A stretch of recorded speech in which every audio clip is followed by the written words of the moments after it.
My name is Audrey. Most people think graduation is a day for family celebration. For me, it was the day I finally realized exactly where I stood. 3 weeks before the ceremony, my parents looked me in the eye and told me they weren't coming.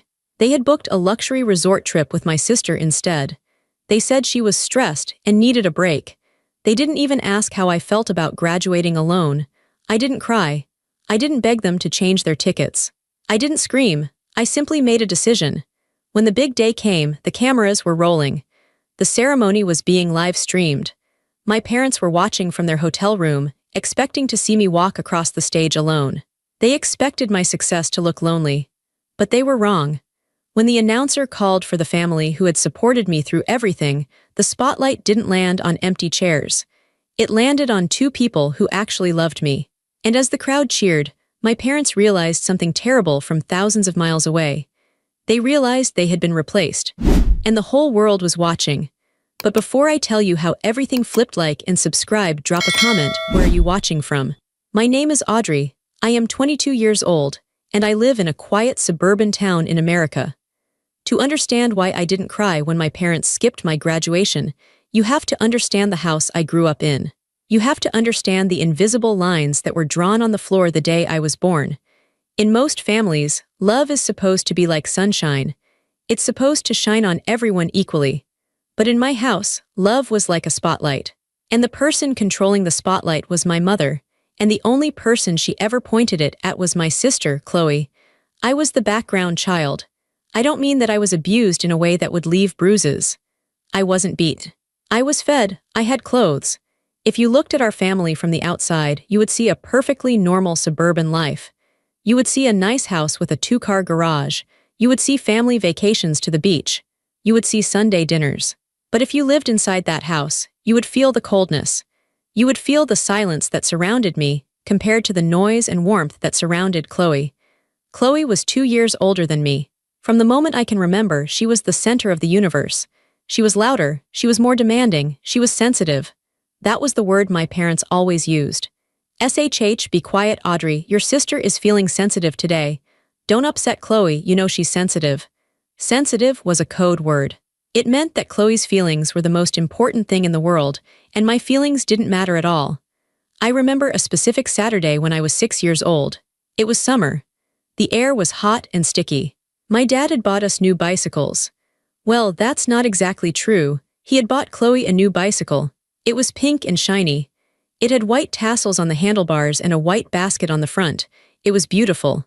My new bike was Chloe's old one. It was rusted on the chain. The seat had a tear in it. The paint was scratched. I didn't complain. I was 6. I was just happy to have a bike. I remember running out to the driveway, excited to ride. But then the drama started. Chloe looked at her brand new, shiny pink bike. She looked at the tassels, and then she started to scream. "It's the wrong pink," she wailed. She threw herself onto the concrete driveway. "I wanted hot pink. This is baby pink, it's for babies, I hate it." My mom came running out of the house like the house was on fire. My dad dropped the wrench he was holding. "Oh honey, don't cry," my mom said, crouching down next to Chloe. She stroked Chloe's hair. "It's a beautiful bike, it's the best one they had." "I hate it," Chloe screamed, kicking the tire of the new bike. "Take it back, I won't ride it." My dad looked stressed. He wiped sweat from his forehead. "Chloe, sweetie, the store is closed now, just try it. It cost a lot of money." "No," Chloe yelled.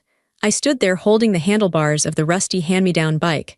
I was waiting for them to look at me. I was waiting for them to say, "Audrey, how is your bike? Are you ready to ride?" They never looked. I got on my bike. I was small and the bike was a little too big for me. I started to pedal down the driveway. I wanted to show them I could ride. I wanted them to see me. I gathered speed.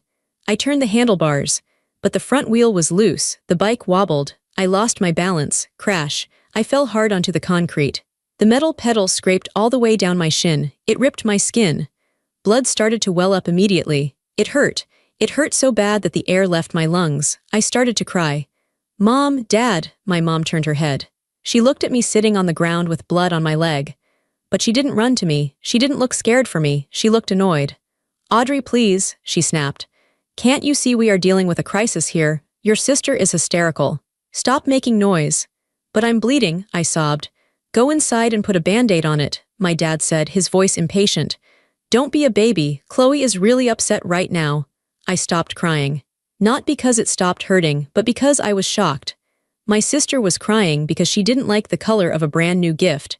I was crying because I was bleeding, and they chose to comfort her. I picked myself up off the ground. I limped into the house. I found the bathroom. I washed the blood off my leg with cold water. It stung. I found a Band-Aid and put it on. I sat on the edge of the bathtub and looked at my reflection in the mirror.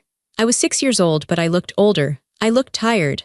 That was the day I learned the rule: pain doesn't matter, only volume matters, and Chloe is always louder. This pattern repeated itself every single year. When Christmas came, the tree would be full of presents, but the distribution was always uneven. Chloe would get the big-ticket items, the gaming consoles, the designer clothes, the jewelry. I would get socks. I would get school supplies. One year I got a calculator. "You're the smart one," my dad said with a shrug when I opened it. "We thought you'd use it." Chloe opened a box with a new leather jacket. She frowned. "I wanted the black one. This is dark brown." "We can exchange it, honey," Mom said quickly. "We'll go tomorrow." I looked at my calculator. I didn't say anything. I just put it in my pile of socks and notebooks. The hierarchy was physical too. At the dinner table, Chloe sat next to Mom. I sat on the end, near the kitchen door. It was my job to get up and get the salt if someone needed it. It was my job to refill the water pitcher. "Audrey, grab the butter," Dad would say, not even looking up from his plate. "Audrey, we need napkins," Mom would say while listening to Chloe tell a long, boring story about her day. I was the waitress. Chloe was the customer. My parents were the managers who made sure the customer was happy. I tried to get their attention in other ways. I tried to be funny. I tried to tell jokes. One night, when I was 10, I came to the dinner table with a joke I had heard at school. I was excited to tell it. "Hey Dad," I said. "Knock knock." "Not now, Audrey," Mom cut in. "Chloe is telling us about the girl who was mean to her in gym class." "But it's really funny," I said. "Audrey, don't be rude," Dad said sharply.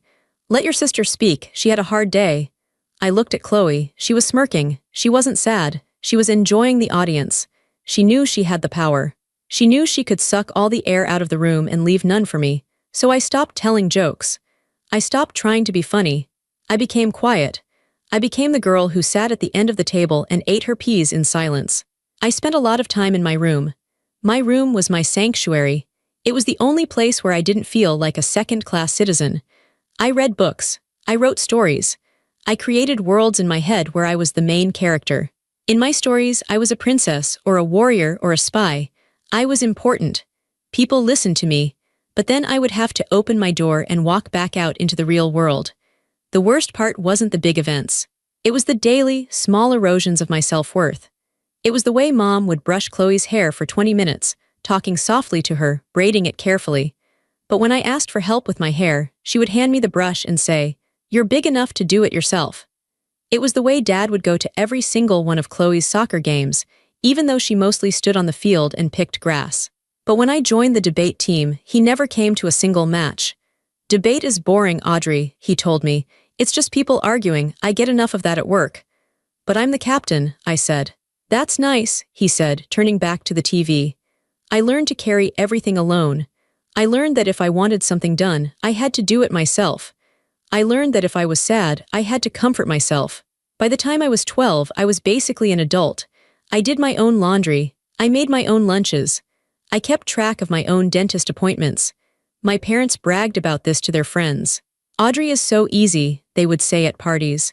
"She's on autopilot, we never have to worry about her."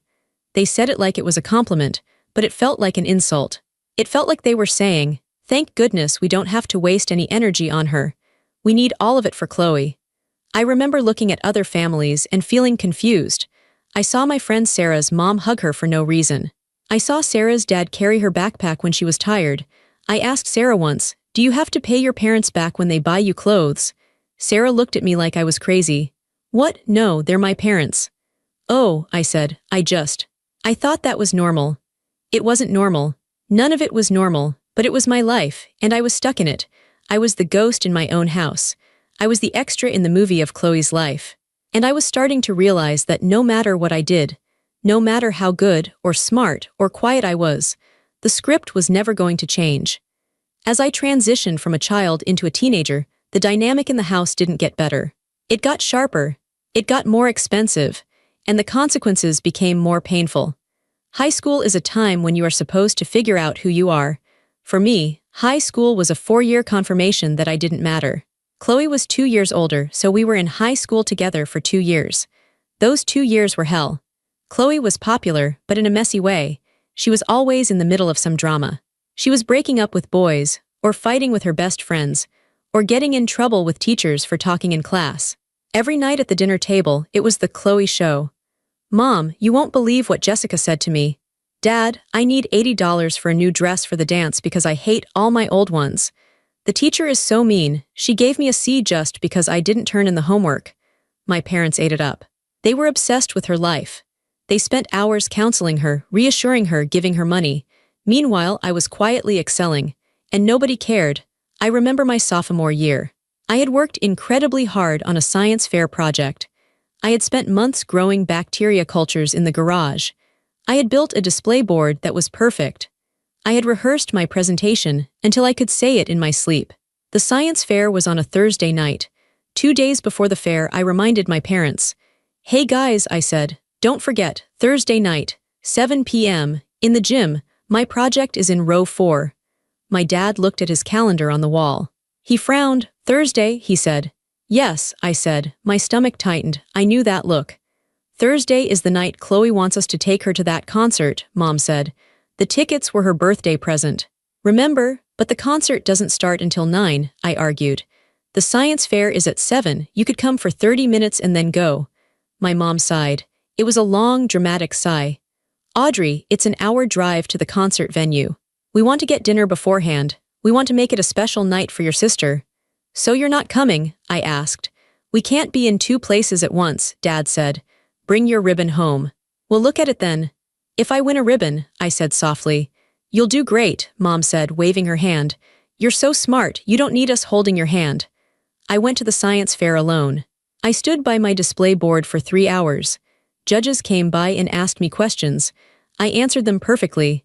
I smiled. I pointed to my graphs. But every time I looked up, I saw other kids with their parents. I saw dads pointing proudly at their kids' projects. I saw moms taking videos.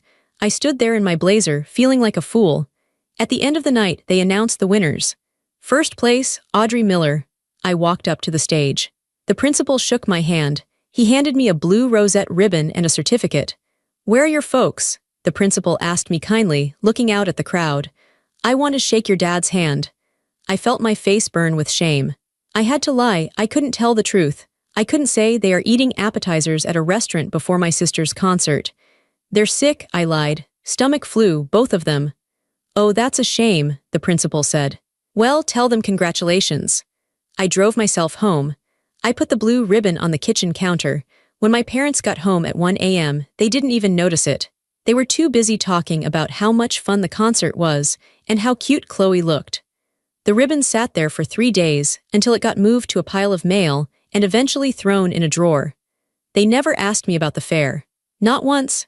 That was the pattern. My successes were invisible. Chloe's failures were emergencies. The financial difference was the most insulting part. When Chloe turned 16, my parents bought her a car. It wasn't a brand new car, but it was a nice, reliable sedan. They put a big red bow on it.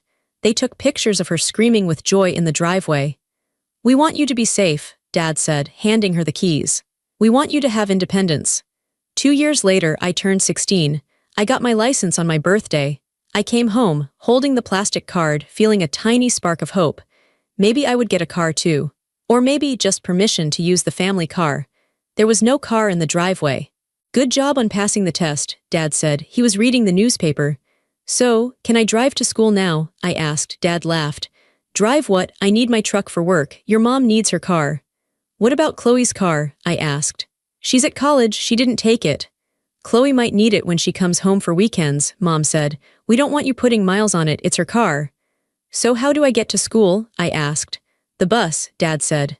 "Or you can walk, it's only 2 miles." "But Chloe got a car," I said. The unfairness was choking me. "You bought her a car." "We had more money then," Dad lied. I knew it was a lie. He had just bought a new boat.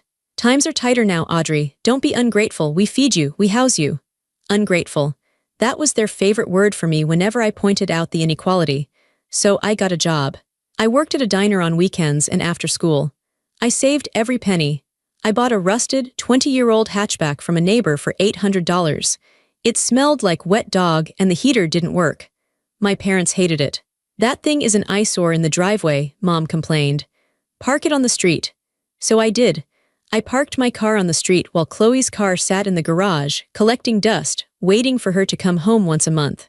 The final blow of my high school years, the one that really hardened my heart, was the college essay. I wanted to get into a good university. I knew my parents weren't going to pay for it. They had spent their college fund on Chloe's tuition at a private liberal arts college where she was currently failing 2 classes and majoring in general studies. I needed a scholarship. I needed a full ride. There was a statewide essay contest. The prize was a full scholarship to the state university. It was prestigious. It was competitive. I spent 3 months writing that essay. The topic was overcoming adversity. I wrote about growing up in the shadow. I didn't name names, but I wrote about the feeling of being invisible. I wrote about the science fair. I wrote about the rusted bike. I poured my soul onto the paper. It was the best thing I had ever written. I printed it out. I left it on the dining room table to proofread it one last time before submitting it. The next day, I came home from school. I walked into the kitchen. My mom was sitting at the table with Chloe, who was home for the weekend. They were reading my essay. My heart stopped. "What are you doing?" I asked. Chloe looked up. Her eyes were red. She was crying. "How could you write this?" Chloe sobbed. She waved the paper at me. "You make me look like a monster. You make Mom and Dad look like bad parents." It's just an essay," I stammered. "It's about my perspective." My mom stood up. She was furious. Her face was tight with anger. "This is a betrayal, Audrey," Mom spat. "Airing our dirty laundry, telling strangers that we don't love you. How dare you?" "It's the truth," I yelled. It was the first time I had raised my voice in years. "It's how I feel." "It is selfish," Mom yelled back. "If you submit this, you will humiliate your sister. You will humiliate this family." She took my essay. She ripped it in half. Then she ripped it again. "You are not submitting this," Mom said. "Write something else. Write about, I don't know, write about volunteering, but you are not submitting this garbage." I stood there, watching the pieces of my hard work flutter to the floor. I wanted to scream. I wanted to break something. But I knew it wouldn't matter. They didn't care about my scholarship. They cared about their image. They cared about Chloe's feelings. I didn't submit the essay. I wrote a generic one about working at the diner. It was fine. It was boring. I didn't win the scholarship. I got into the university anyway based on my grades. But I didn't get the full ride. I had to take out loans. I had to work 2 jobs. When I moved into my dorm room freshman year, nobody helped me. Chloe had moved in 2 years prior. My parents had rented a U-Haul. They had spent the whole weekend setting up her room, buying her matching bedding, hanging curtains, filling her mini fridge. For me, "We're busy this weekend," Dad said. "You have your little car. You can fit your clothes in there." I drove myself to college. I carried my boxes up 3 flights of stairs alone. I set up my bed alone. I sat on the bare mattress in the empty room and looked out the window. I saw other parents hugging their kids in the parking lot. I saw moms crying. I saw dads handing their daughters tool kits and mace. I had nothing. I had my loans. I had my old car. And I had the burning, cold realization that I was an orphan with living parents. I swallowed the disappointment. It was a familiar taste by now. It tasted like ash. I told myself it's okay. I'll succeed anyway. I'll show them. I'll graduate with honors. I'll make them proud. I was so stupid. I still wanted their approval. Even after everything, I still thought there was a finish line where they would finally clap for me. I didn't know yet that the finish line kept moving. I didn't know that even on my graduation day, the day I had worked 4 years for, they would find a way to take the spotlight away from me one last time. But that was coming. The ultimate betrayal was just around the corner. And this time, it wouldn't just hurt me. It would destroy us. 3 weeks. That was all the time I had left before the ceremony. I had already bought my cap and gown. I had ironed the sash. I had reserved a table at a nice restaurant for a celebratory lunch afterwards. I was going to pay for it myself, of course, but I wanted us to be together. It was a Tuesday evening when I called them to finalize the logistics. I wanted to know what time they would be driving down so I could meet them at their hotel. I dialed the house phone. Mom picked up on the 3rd ring. "Hello," she sounded distracted. I could hear the TV in the background. "Hey Mom, it's Audrey," I said, trying to keep my voice cheerful.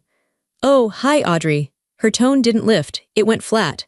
"I'm just calling to check on the plan for graduation weekend," I said. "I wanted to know if you guys booked the hotel near campus or if you're staying further out." There was a silence on the other end, a long, heavy silence. "Mom," I asked.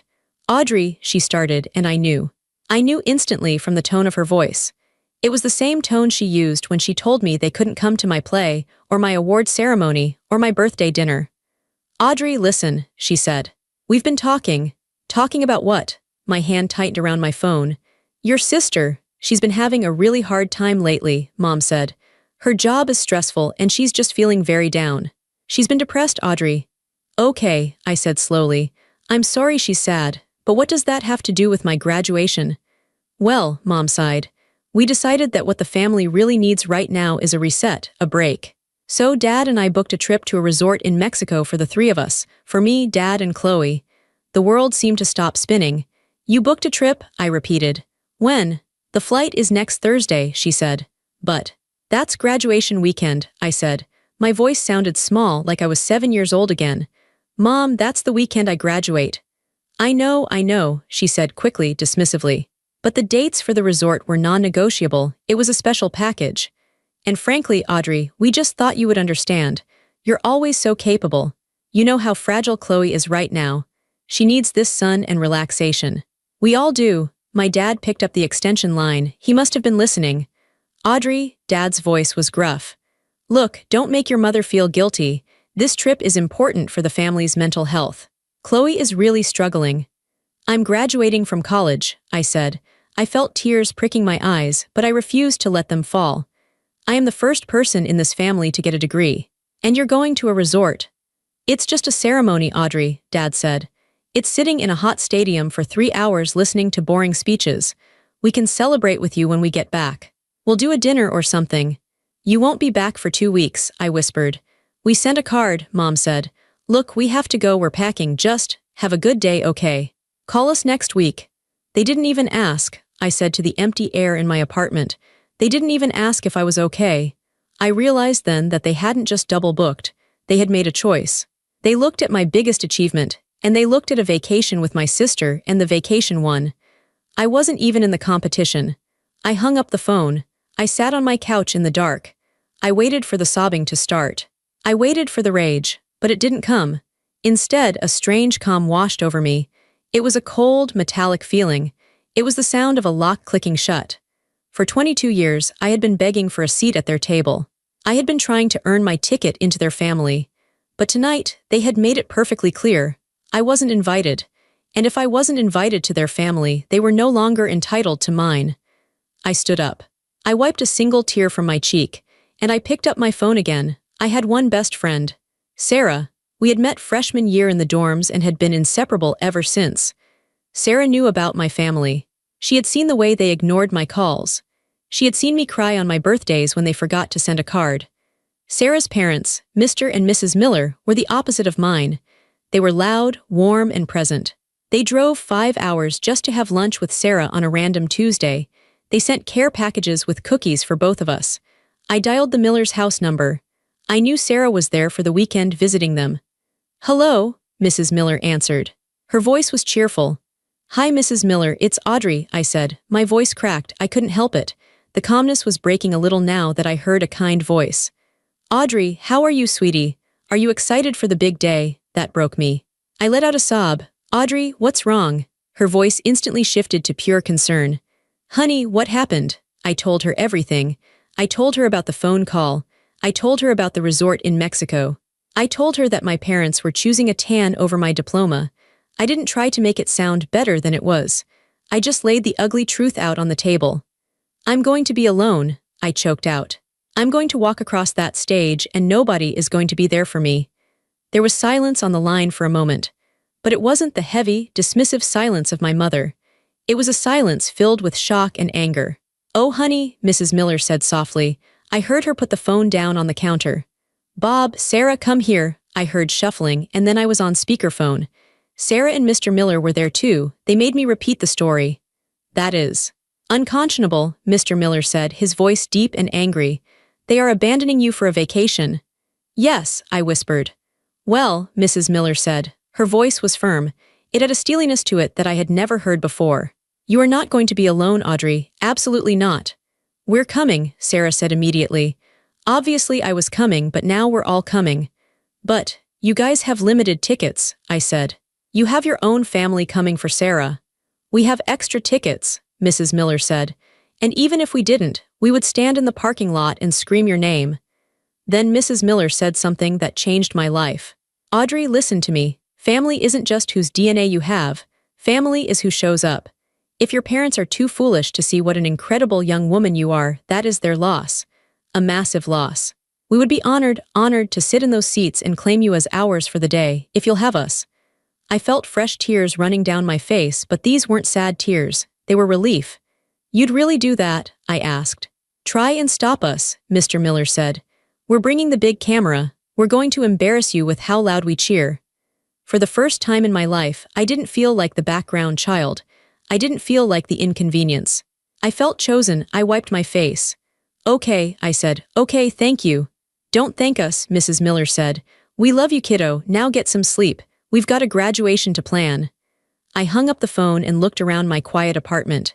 The pain of my parents' betrayal was still there, like a bruise, but something stronger was growing over it. My parents had made their move. They thought they could discard me and I would just quietly accept it. They thought I would be sitting there alone, sad and invisible. But they didn't know about the Millers. And they definitely didn't know what I was planning next, because I wasn't just going to let the Millers sit in the audience. I had a special role for them.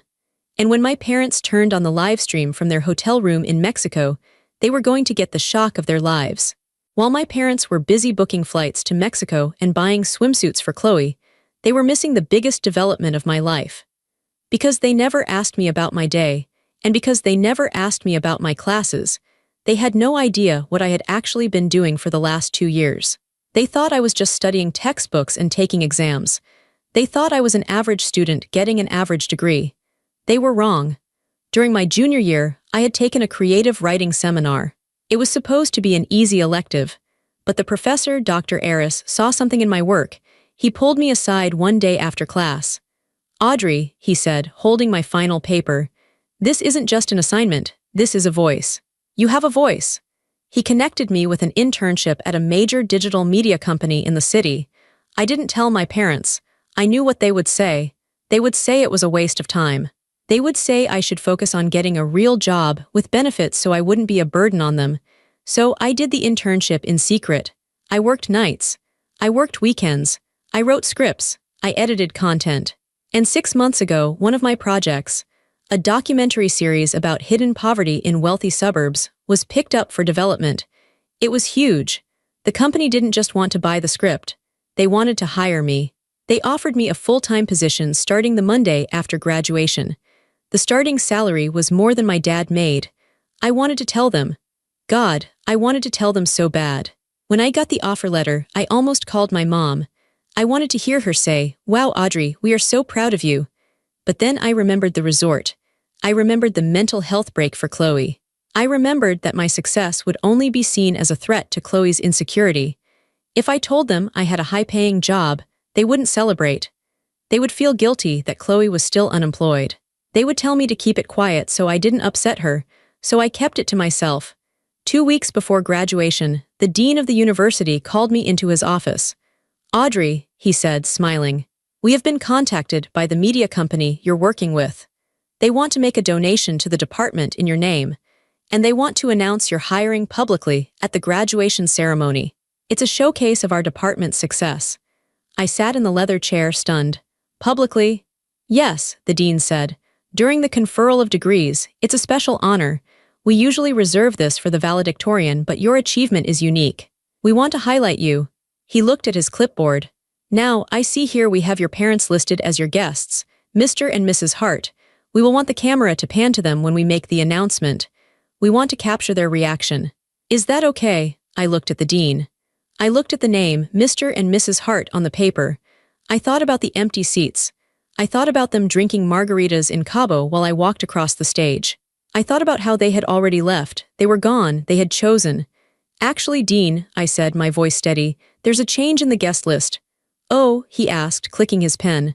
My parents couldn't make it, I said. They have prior commitments. The dean looked shocked. For their daughter's graduation? Yes, I said, but I do have family coming, real family. I took the pen from his hand. I crossed out my parents' names, and in clear block letters I wrote, Mr. Robert Miller and Mrs. Susan Miller. These are the people who supported me, I said. These are the people I want the camera to find. The dean smiled softly. Understood, Audrey. We will make sure they get the VIP seating. I walked out of that office feeling lighter than I had ever felt in my life. My parents thought they were punishing me by not showing up. They thought they were teaching me a lesson about my place in the hierarchy, but they didn't know I had rewritten the script. They didn't know that by leaving me, they had given me the stage. Graduation morning was hot. It was one of those humid, sticky days where the air feels heavy. I woke up in my apartment alone. My roommates had already left to meet their families for breakfast. The apartment was quiet. Usually, this silence would have made me cry. I would have imagined my mom making pancakes or my dad pacing around in his suit. But today, the silence felt like focus. It felt like the quiet before a battle. I put on my dress. I put on my gown. I adjusted the cap in the mirror. I looked at myself. I didn't look like the scared little girl with the rusty bike anymore. I looked like a woman who survived. My phone buzzed. It was a text from Mom. Thinking of you today. Hope the ceremony isn't too long. We are having a great time. The beach is beautiful. Chloe is finally relaxing. Send us a pic. Love, Mom. No congratulations. No, I'm sorry we aren't there. Just a request for a picture and an update on Chloe's relaxation. I didn't reply. I turned my phone off. I drove to the stadium. The parking lot was a sea of families. There were balloons, flowers, signs. I walked through the crowd, head high. And then I saw them. Standing near the entrance, holding a massive bouquet of yellow sunflowers, my favorite, were the Millers. Mr. Miller was wearing a suit and tie, sweating in the heat but smiling ear to ear. Mrs. Miller was wearing a beautiful blue dress. Sarah was holding a blowhorn. Audrey, Sarah screamed, blasting the horn. Mrs. Miller ran over and hugged me so hard I almost lost my breath. Look at you, she said, tearing up. You look beautiful, honey. You look so smart. We got front row, Mr. Miller said, winking. VIP section, apparently you're a VIP. Something like that, I smiled. We went inside. The stadium was packed with 5,000 people. I took my seat with the graduates on the floor. The Millers were escorted to the special family section near the stage. I sat there for 2 hours listening to speeches. I watched hundreds of names get called. I watched students wave to their parents. Finally, it was my turn. The dean walked up to the podium. The room went quiet. Before we continue, the dean said, his voice booming over the speakers, we have a special recognition. A student who has not only excelled academically, but has already secured a lead position at Global Media Studios based on her groundbreaking documentary work. A murmur went through the crowd. That was a big deal. Please welcome, the dean said, Audrey Hart. I stood up. My legs were shaking, but I forced myself to walk. I walked up the stairs. The lights were blinding. I walked to the center of the stage. The dean handed me my diploma. Then he leaned into the microphone. We know that success doesn't happen in a vacuum, the dean said. It takes a village. It takes a family who believes in you. Audrey has asked us to specially recognize the parents who supported her through late nights, financial struggles, and hard work. I looked at the camera. I knew it was live streaming. I knew the link had been sent to all the families. I knew my parents were probably half watching it in their hotel room while getting ready for dinner. Will the family of Audrey Hart please stand? The dean said. The giant screen behind me switched from my face to the audience. The camera zoomed in. It didn't show empty seats. It showed Mr. and Mrs. Miller. They stood up. Mrs. Miller was crying openly now, clutching the sunflowers.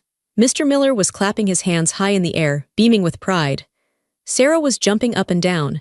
The caption on the giant screen and on the live stream read, Audrey's parents, Robert and Susan Miller. The crowd erupted. The applause was deafening. It was a wave of noise that washed over me. I looked at the Millers. I looked at the camera. And I smiled. A real, genuine smile. I knew in that exact second that somewhere in Mexico, a phone had just dropped to the floor. The aftermath was instant. We went to lunch at a steakhouse. The Millers paid for everything. We toasted with champagne. I felt like I was floating, but while we were eating, the internet was working. Sarah checked her phone halfway through the meal. Her eyes went wide. "Audrey," she said. "Oh my God, look." She turned the screen to me. Someone had clipped the video of the ceremony, the part where the dean talks about supportive family and then cuts to the Millers. But the caption on the video wasn't about my job. The caption read, "When your real parents skip your graduation for a vacation, but your best friend's parents step up. Number found family, number justice, number bad parents." It had 200,000 views, and it was climbing. The comments were brutal. Who leaves their kid on graduation day? Those people in the crowd look so proud. I thought they were her real parents until I read the caption. Imagine missing this moment. The parents are trash. I'm crying, the way the mom is looking at her. My phone, which I had turned back on, started to vibrate. 1 missed call, Mom, 2 missed calls, Dad, 3 missed calls. Chloe. Then a text from Chloe. WTF Audrey. Why are people tagging me in this video? Why are the Millers listed as your parents? Then a text from Mom, answering your phone now. This is humiliating. People are calling us. I put my phone face down on the table. Is everything okay? Mrs. Miller asked, touching my hand. Better than okay, I said. They're watching. By the time we finished dessert, the video had hit 1 million views. A local news station had shared it. It was a feel-good story about community support, but everyone in our small town knew the subtext. Everyone knew the Harts were in Mexico. My parents were being roasted alive in the court of public opinion. People who knew them, neighbors, church members, coworkers were commenting, "Wait, isn't that the Hart's daughter? Where's Stan and Linda? I saw Linda post a picture from Cabo yesterday, they skipped it. Wow, just wow." My dad left a voicemail. I listened to it in the bathroom. His voice sounded panicked. "Audrey, pick up, this is a misunderstanding. You need to post something clarifying that we are away for a family emergency. People are saying terrible things on your mother's Facebook. Fix this." A family emergency. He wanted me to lie. He wanted me to cover for them again. He wanted me to be the good daughter who cleaned up their mess. I looked at myself in the bathroom mirror. I thought about the rusty bike. I thought about the science fair. I thought about the empty seat at the dinner table. I deleted the voicemail. I walked back out to the table. "Ready to go?" I asked the Millers. "Ready," Mr. Miller said. "We're so proud of you, Audrey." "I know," I said. "I finally know what that feels like." My parents cut their trip short. They flew back 2 days early. I guess it's hard to relax on the beach when your entire social circle is calling you a deadbeat parent. I was at my apartment, packing up my things to move to the city for my new job. I heard a car door slam outside, then heavy footsteps on the stairs, then banging on my door. "Audrey, open this door." It was my dad. I opened the door. They were standing there, Mom, Dad, and Chloe. They looked sunburnt and furious. They pushed past me into the living room. "Do you have any idea what you've done?" Mom screamed. She wasn't asking how I was. She was shaking a printed screenshot of the viral video at me. "I can't even go to the grocery store." Mrs. Gable commented on my post asking if I enjoyed abandoning my child. "It's a PR nightmare." "You made us look like monsters," Chloe chimed in. She was scrolling on her phone. Someone found my Instagram and commented, "Selfish sister. You need to delete your account, Audrey." I stood by the kitchen island. I didn't offer them water. I didn't offer them a seat. "I didn't post the video," I said calmly. "Strangers did." "But you set it up," Dad yelled. His face was red. "You gave the dean the Millers' names. You erased us." "You erased yourselves," I said. My voice was quiet, but it cut through their shouting. "You booked the trip, Dad. You chose the resort. You told me to my face that you had other plans."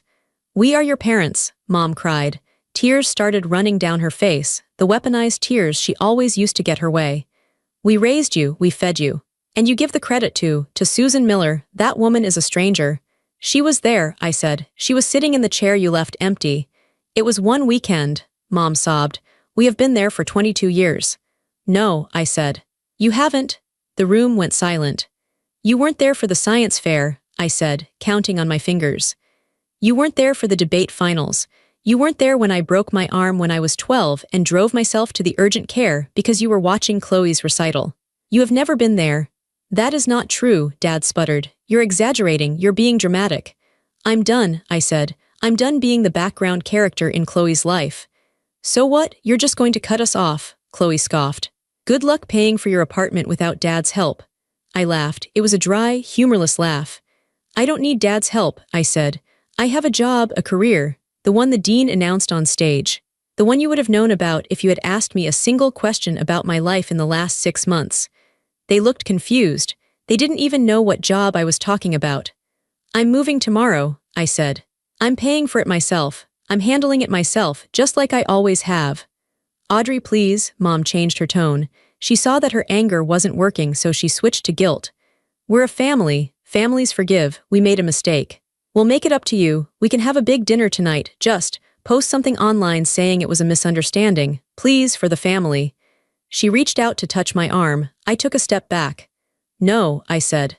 What do you mean no? Dad demanded. No dinner, no post, no forgiveness, not this time. I walked to the door and opened it. You should go, I have packing to do. You're making a mistake, Dad warned. If you walk away now, don't expect us to be there when you fail. I don't expect you to be there at all, I said. That's the point. They stared at me. For the first time, they looked small. They looked like people who had lost something valuable and didn't know how to get it back. They walked out. I closed the door, I locked the deadbolt. And then I went back to packing. It has been 5 years since that day. I live in the city now. I'm a senior producer at the media company. I have a beautiful apartment with big windows and plants that I actually remember to water. My relationship with my parents is polite. That's the best word for it. We talk on Christmas. We talk on birthdays. It's a 10-minute call. We talk about the weather. We talk about traffic. We don't talk about my life, and I don't listen to their drama about Chloe. Chloe is still living in their basement. She's on her 5th career path. My parents are still rescuing her, still paying her bills, still exhausting themselves trying to make her happy. They look 10 years older than they are. They tried, for a while, to get back in. When I won an Emmy for my documentary work last year, they sent flowers. They posted about it on Facebook. So proud of our daughter. I didn't comment. I didn't like the post. I just let it sit there. I realized that they don't miss me. They miss the prop. They miss the easy child who made them look good without requiring any effort. But I don't need them to look good anymore. I spent Thanksgiving with the Millers this year. We cooked a huge turkey. We played board games. We laughed until our sides hurt. At the dinner table, Mr. Miller raised a glass. To Audrey, he said, we are so lucky to have you in our lives. To family, I said, clinking my glass against his. I looked around the table. I saw Sarah, my best friend. I saw her husband. I saw her parents, who treat me like their own daughter. I realized that I wasn't a victim anymore. I wasn't the girl with the rusty bike. I wasn't the invisible student. I was the author of my own story. I learned a hard lesson that day on the graduation stage, but it was the most important lesson of my life. You cannot force people to love you. You cannot earn your way into someone's heart if they don't have room for you. You can scream and beg and be perfect, and it won't change a thing. But the good news, the really good news, you can choose. You can walk away from the people who hurt you. You can find the people who see you. You can find the people who will drive 5 hours to sit in a hot stadium just to cheer for your name. I still have the photo from graduation day, the one of me and the Millers smiling with the sunflowers. I keep it on my desk. It reminds me that blood makes you related. But loyalty, love, showing up when it matters, that makes you family. And for the first time in my life, I have plenty of it. If you are watching this and you are the background child, if you are the one who is always overlooked, always quiet, always waiting for your turn, stop waiting. Stop trying to buy a ticket to a show that doesn't want you. Pack up your things, open the door, and go find the people who will clap for you. They are out there, and they are waiting to meet you. My name is Audrey, and I finally chose myself.